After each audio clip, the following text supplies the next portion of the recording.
Dr. Ibrahim, thanks very much for your time. You have become a very strong advocate for amplifying Africa's voice in the global climate change conversation. Why are you so passionate about that? Why is that so important? You're investing a lot in that. Yes, because we have a major problem in Africa. In one hand, Africans did not put this stuff up there.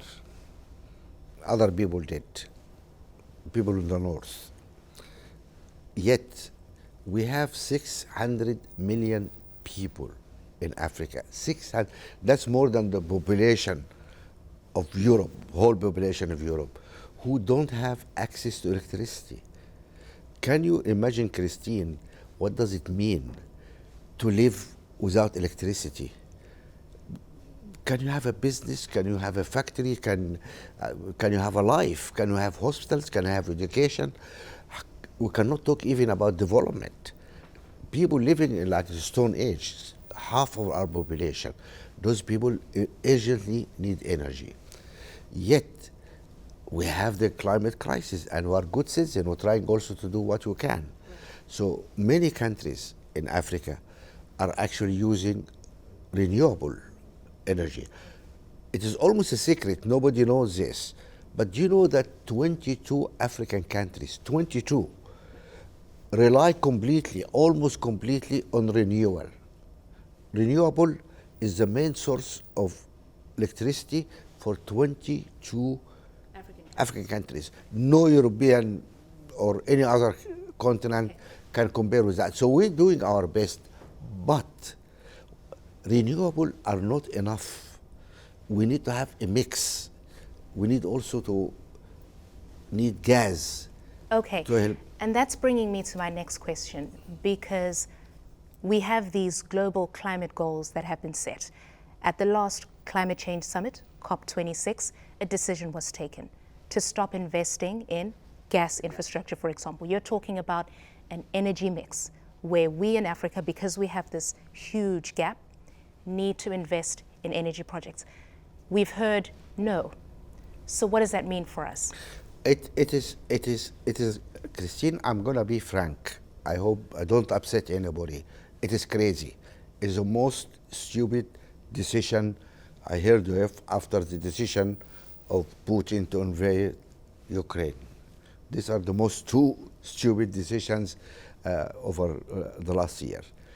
Now, Europe is wallowing in gas. Germany use a lot of gas. Russian gas, actually half of African gas is exported to Europe. And then we have 600 million people without power. And people say, no. You cannot use gas here. This is morally bankrupt. It's just, that's immoral. Right. And is this European value? We were told that European project built around values. Is this part of European values? I don't think so. And it was a wrong decision, and people should have the honesty and the integrity to stand up and say, sorry, we made a mistake. Now, the Chancellor of Germany was in Senegal seeking gas. He was in Qatar trying to get gas. Is that the same country who says to Africa, no, you cannot have gas? It doesn't work like that. Right. Governance, I think, ties in very well with the next question, because we have the minerals, we have the resources that the world needs to build a more sustainable future, right? To power the electric vehicles, that we're not burning fossil fuels.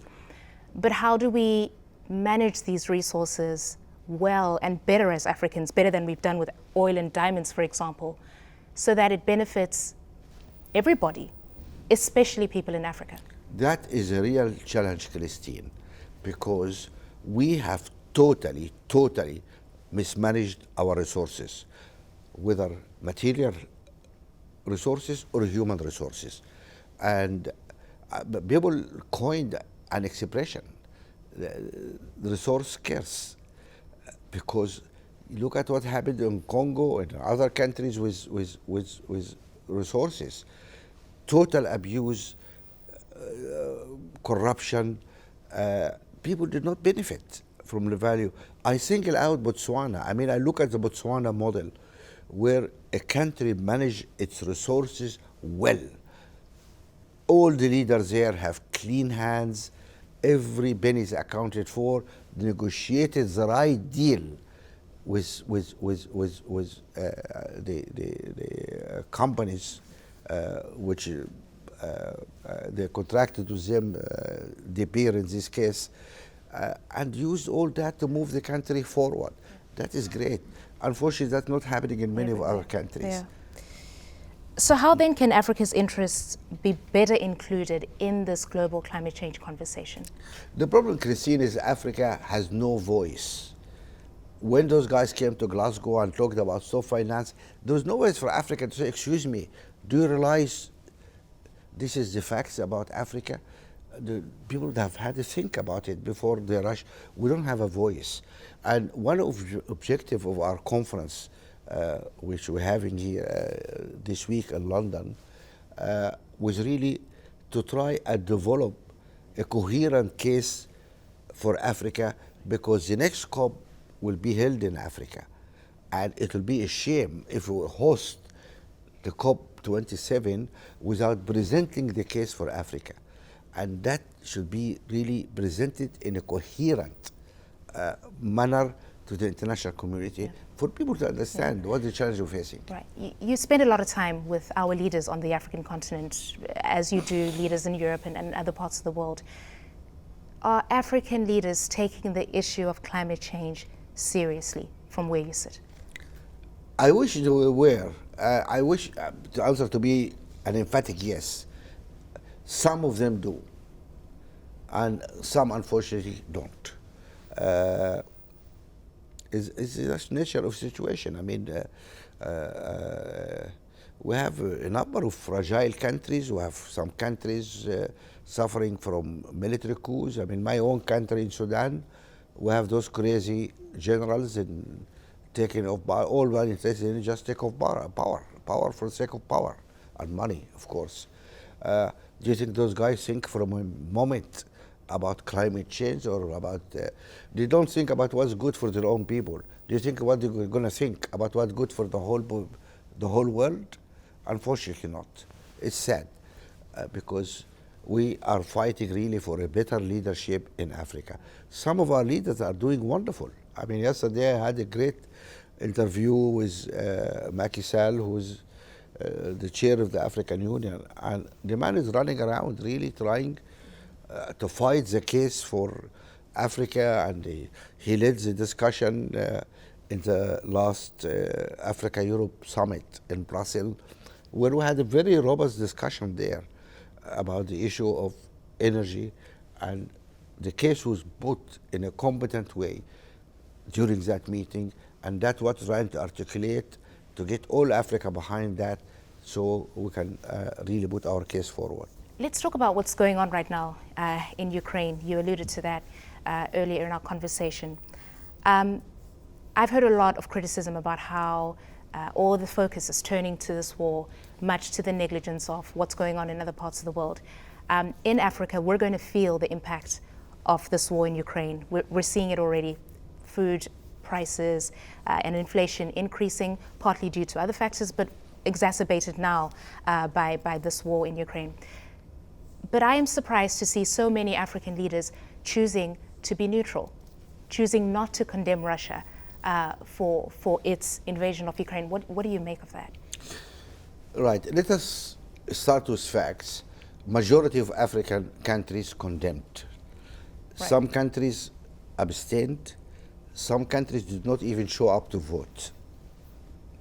But the majority of those who didn't condemn are African countries. No. 27 countries voted for the U.S. out of 54, 28 or something like that. The majority voted against the invasion, condemned the invasion. And the best speech, actually, made at the assembly was the Kenyan speech. You remember what the Kenyan ambassador He talked speech about was borders. a wonderful, powerful speech Right. about respect for borders and sovereignty. So that was now some of the countries which did not participate. Mind you, only one country supported Russia. Only one country, Eritrea. And we know what the situation with Eritrea as a country in a way.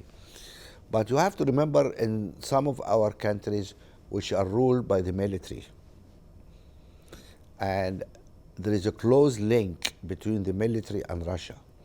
Russia is the largest arm trader in Africa. 50% of the arms procured by Africans comes from Russia. And when you have some generals running a country, you know where this allegiance is. They want to maintain their hardware and stuff, and that's their supplier. Some countries also rely on their food, on Russia, and so there is that kind of influence. Some few countries had some romantic association with the Soviet Union because of the support of Soviet Union to those leaders of movement during the liberation struggle. Understood. And they think they owe a debt to the Soviet Union, and there's confusion between the Soviet Union and Russia. Putin's Russia. Very different things. Different, but there is confusion, and Right. they say, oh, it is the same Russian guys anyway. So there is some confusion, and we should not underestimate what the Russian efforts in Africa. See the role Wagner Group is playing around in Russia. I mean, in Africa, they are in CR, and they are in Mali, and so the military link and the military support is playing, but that also is a message to our friends in Europe and our American friends, etc. Guys, you need to work a little bit harder to win people. You just don't sit back. And then also there is some voices or some people who were worried about hypocrisy. Hypocrisy because people see also that we have an illegal war here in Ukraine. A country invades another country with whatever fictitious reasons. But you say, but didn't US invade Iraq, and was that a legitimate war? They haven't got authorization from United Nations, did not bother, and then they claim there's weapon of mass destruction, which is not true. They're not happy with that. Then you have situation of Libya. You know, US and some European countries went there, helped change the regime, dumped huge amount of arms to unknown entities, and we ended up now with a broken country with huge amount of arms in the Sahara, which many of that is used by terrorism now. And was that right action? What I'm trying to say here, it is important for the West also to always live up to its value, because people watch and see and don't accept hypocrisy, and that we should avoid that, and when we make mistakes we stand up and own it. Right. I want to end off with something that Senegal's President Macky Sall said to you at this forum in your interview with him. He called for sanctions on Russia to be partially lifted to allow for fertilizer from Russia to be exported so as to avoid a famine, as he put it. That's really controversial, because right now the message is punish Russia, starve Russia of its ability to be able to continue its aggression. Okay. Again, I'll talk about hypocrisy.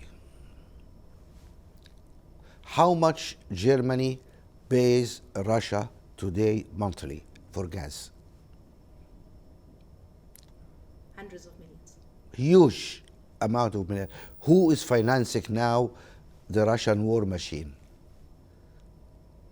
It's Germany. Correct? This is facts. And I said at the beginning, I hope people don't get upset, but we need to, we cannot be friends if we cannot be frank with each other. Okay? Now, Africans say, you did not impose sanctions on gas because you think you need gas imported for your economy. Now, I need food here. I have a famine. I'm not talking about the environment, to have a nice living with electricity. To eat, we don't have food. Can you please remove sanctions on food? Why that is controversial? When you refuse to put sanctions on gas. Christine, that's what I always say. I love the West. I love democracy. I love the ideal and the values. And that's why I live here, because I love these values. But guys, please live up to your values. Don't betray your own values. And before you throw stones at people, maybe your house is made of glass. So if anybody tells you that removing sanctions on food to avert or to stop famines is immoral, ask him about the amount of money we're paying for gas. Exactly, yeah?